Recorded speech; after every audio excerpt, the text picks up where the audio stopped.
Hello friends, मैं सतनाम सिंह एक बार फिर से आप सभी का स्वागत करता हूं आपके अपने यूट्यूब चैनल जीएस फाउंडर पर। और मुझे पूरी उम्मीद है कि आप लोग जहां पे भी होंगे स्वस्थ होंगे, मस्त होंगे और अपने पढ़ाई में व्यस्त होंगे। सो फ्रेंड्स, लास्ट क्लास में हम लोगों ने जाना था भारत के राष्ट्रीय प्रतीकों के बारे में, जो कि पॉलिटी का एक टॉपिक है। और उसमें जो भी भारत के इम्पोर्टेंट, भारत का राष्ट्रीय झंडा हो गया, अशोक चिन्ह हो गया, जो अशोक स्तंभ जो है, और हमारा राष्ट्रगान, राष्ट्रगीत जैसी चीज़ जो हैं उनको हमने जाना था। और कई बार वहाँ से भी प्रश्न बनने की संभावना रहती है, कई बार वहाँ से प्रश्न पूछ लेता है। तो अगर अभी तक आपने वो वीडियो नहीं देखा है तो आप उसको जाइए, वीडियो को देखिए, उसको लाइक कीजिए और शेयर कीजिए। बहरहाल आज का जो टॉपिक है हमारा वह भी पॉलिटी से ही संबंधित है, और टॉपिक का नाम है महान्यायवादी, महायाचक और महाधिवक्ता में क्या अंतर होता है। तो अंग्रेजी में अगर इसको मैं बोलूं तो महान्यायवादी को अटॉर्नी जनरल, महायाचक को सॉलिसिटर जनरल ऑफ इंडिया और महाअधिवक्ता को एडवोकेट जनरल के नाम से जाना जाता है। तो अधिकतर इन तीनों में लोगों को कन्फ्यूज़न होता है, तो आज हम लोग इसी को जानेंगे और कन्फ्यूज़न को अपने दूर करेंगे। तो आइए अब चलते हैं टॉपिक की ओर। तो जो ये महान्यायवादी है, ये हमारे संविधान में, या कहें जो अटॉर्नी जनरल है, इसका विस्तार से हमारे संविधान के अनुच्छेद 76 में वर्णन किया गया है। तो कई बार प्रश्न बनता है कि महान्यायवादी का संबंध भारत के किस अनुच्छेद से है। तो अनुच्छेद 76 या आर्टिकल 76 में महान्यायवादी के बारे में विस्तार पूर्वक चीज़ों को बताया गया है। साथ में जो ये महान्यायवादी होता है, ये भारत सरकार का वकील होता है, साथ में ही कानूनी सलाहकार के रूप में भी ये काम करता है। किसी भी इम्पोर्टेंट मुद्दे पर, महत्वपूर्ण मुद्दे पर जो ये महान्यायवादी है भारत सरकार को सलाह देता है। एग्जाम्पल के रूप में, अगर कश्मीर से 370, जो कि कश्मीर के लिए विशेष स्पेशल उपबंध करता है, विशेष उपबंध करता है, 370 को अगर कश्मीर से हटाया जाता है तो उसके क्या परिणाम हो सकते हैं, इस पे गवर्नमेंट सलाह मांग सकती है महान्यायवादी से। साथ में 35A हो गया, 35A, ट्रिपल तलाक जैसे जो मुद्दे हैं, इस पे गवर्नमेंट महान्यायवादी से सलाह मांग सकती है। और जैसा कि मैंने बताया, यह वकील भी है, सरकारी वकील भी है। तो भारत सरकार के खिलाफ कोई भी मुकदमा अगर आएगा तो उसको महान्यायवादी ही हैंडल करेगा, उसको महान्यायवादी ही लड़ेगा। जैसा कि मैंने यहाँ पे तीसरे पॉइंट में लिखा भी है कि सरकार का केस यह लड़ता है। ठीक, साथ में यह कोई निजी केस भी लड़ सकता है, साथ में कोई निजी केस भी लड़ सकता है, लेकिन यहाँ पे यही है कि वह केस सिर्फ गवर्नमेंट के विरुद्ध में नहीं होना चाहिए, सरकार के विरुद्ध में नहीं होना चाहिए, बाकी कोई भी हो यह लड़ सकता है। ठीक, इसको सरकार की तरफ से कोई सैलरी नहीं मिलती है, सिर्फ भत्ता मिलता है। भत्ता का मतलब अंग्रेजी में जिसको बोलते हैं अलाउंसेस। ठीक, भत्ता में एक तरीके से गाड़ी वगैरह हो गया, मकान का किराया वगैरह हो गया, या मकान जो प्रोवाइड करवाया जा रहा है, सरकारी क्वार्टर वगैरह, और बच्चों की फ़ीस वगैरह हो गई, बिजली का बिल हो गया, कन्वेंस जिसको बोलते हैं वो हो गया, कहीं आ जा रहे हैं तो उसका जो पैसा लग रहा है या फेयर लग रहा है, वो चीज़ें सारी अलाउंसेस में आ जाती है, भत्ते में आ जाती है। तो सरकार की तरफ से कोई वेतन नहीं मिलता है, लेकिन क्लाइंट से अपनी, या जो उसके क्लाइंट है प्राइवेट, जिनका निजी वह केस लड़ रहा है, उनसे यह फीस ले सकता है या लेता ही है, तभी तो उसका काम होगा। और साथ में मैंने बताया कि भत्ता वगैरह, घर का प्रावधान वगैरह इसको किया गया हुआ है। साथ में इसको जेड प्लस सिक्योरिटी भी दी जाती है। क्यों ना दी जाए, महान्यायवादी हैं, अटॉर्नी जनरल ऑफ इंडिया हैं, बहुत ही भारत का प्रथम विधि अधिकारी अगर कहें इसको।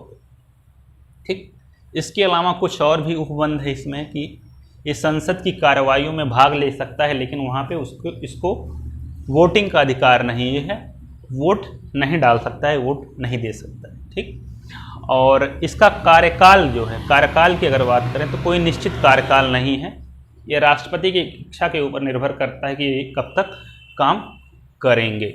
यानी पॉलिटी की भाषा में कहें तो राष्ट्रपति के प्रसाद पर्यंत यह काम करता है, राष्ट्रपति के इच्छानुसार यह काम करता है। वर्तमान में जो भारत के महान्यायवादी हैं या अटॉर्नी जनरल ऑफ इंडिया हैं वो कौन हैं? के वेणुगोपाल, के वेणुगोपाल। तो महान्यायवादी से संबंधित यह कुछ इंपॉर्टेंट तथ्य हैं। तो अब आइए आगे चलते हैं, देखते हैं इसके बारे में, सॉलिसिटर जनरल के बारे में। SGI, solicitor general of India, मेरे मुंह से CGI निकलने वाला था। तो यहीं पे एक प्रश्न और भी मैं बना देता हूं कि अभी भारत में भारत का 49वां CGI किसे नियुक्त किया गया है? साथ में ये भी बताइएगा 48 कौन था, कमेंट करके जरूर बताइए। तो सॉलिसिटर को बेसिकली महायाचक कहा जाता है और ये सॉलिसिटर महान्यायवादी की सहायता के लिए होते हैं, महान्यायवादी की सहायता के लिए होते हैं। इसको असिस्टेंट ASJ भी बोलते हैं, assistant solicitor general, assistant solicitor general. और ये तकरीबन 4 के आसपास होते हैं जो कि महान्यायवादी की हेल्प के लिए होते हैं, क्योंकि हर जगह भारत के स्तर पे हर जगह जाना महान्यायवादी का पॉसिबल नहीं है। हो सकता है कि महान्यायवादी दिल्ली में कोई केस लड़ रहा हो भारत सरकार की तरफ से, और उसी बीच अगर बाई चांस मान लीजिए बॉम्बे में कोई प्रॉब्लम हो गई, उसके वहाँ पे उनको जाना पड़ा, तो उसकी जगह ASJ यानी असिस्टेंट सॉलिसिटर जनरल जाएगा। और जैसा कि मैंने बताया कि महान्यायवादी के अधीन यानी असिस्टेंट है उसका, महान्यायवादी के अधीन ये कार्य करता है। इसको भी राष्ट्रपति नियुक्त करता है और वही योग्यता है जो महान्यायवादी के लिए है। तो महान्यायवादी की योग्यता क्या होती है कि 10 सालों तक वकील के रूप में काम किया हो और साथ में हाई कोर्ट के स्तर पे वह क्या हो, जज के रूप में सीनियर जज के रूप में वह सर्व किया हुआ हो। ठीक, वही है कि भारत सरकार के तरफ से पैरवी करना या मुकदमा लड़ना। ये जो होता है ना, पैरवी करना, मुकदमा लड़ना और केस लड़ना। पैरवी करना इसको उर्दू में बोलते हैं, पैरवी करना, मुकदमा एक तरह से हिंदी का शब्द हो गया और केस लड़ना अंग्रेजी का शब्द हो गया। इस पे भी हम लोग थोड़ा सा कभी विस्तार से चर्चा कर लेंगे, उसको जानेंगे। अब आता है एडवोकेट जनरल। मुझे पूरी उम्मीद है कि मैंने इन दोनों के बीच में आपको ठीक से डिफरेंस बता दिया होगा और अब आप कभी इसे भूलेंगे नहीं। अब आइए देखते हैं एडवोकेट जनरल क्या करता है। तो एडवोकेट जनरल का संबंध बेसिकली 165 से है। जो काम महान्यायवादी राष्ट्र के स्तर पर या केंद्र स्तर पर करते हैं, वही काम महाधिवक्ता राज्य के स्तर पर करता है। यानी राज्य के प्रमुख को विधि संबंधी सलाह देगा, राज्य के प्रमुख को विधि संबंधी सलाह देता है।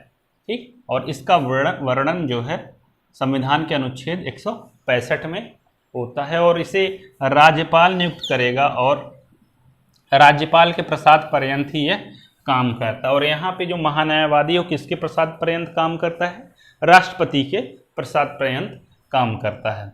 इसके अलावा जो ये है, ये राज्य का प्रथम विधि अधिकारी होता है और राष्ट्र का प्रथम विधि अधिकारी होता है। ठीक है, साथ में वेतन की बात करें तो वेतन प्राप्त होता है जैसा सरकार निर्धारित कर देगी इनको।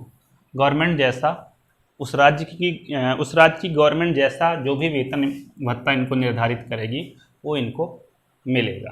ठीक, साथ में ये भी 177 अनुच्छेद के अनुसार ये राज्य विधान मंडल की बैठकों में भाग ले सकते हैं। ठीक है, लेकिन वोट देने का अधिकार इन्हें नहीं होता है।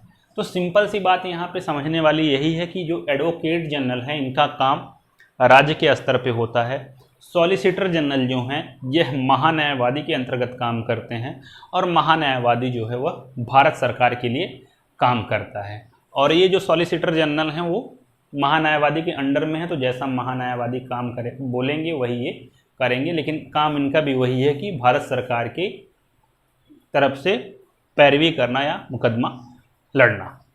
तो आज का यही टॉपिक था और मुझे पूरी उम्मीद है कि मैंने इसको आपको ठीक से समझाया होगा। अगर आपको कुछ डाउट होता है तो आप कमेंट कीजिएगा, मैं उसे फिर से बताने का प्रयास करूँगा।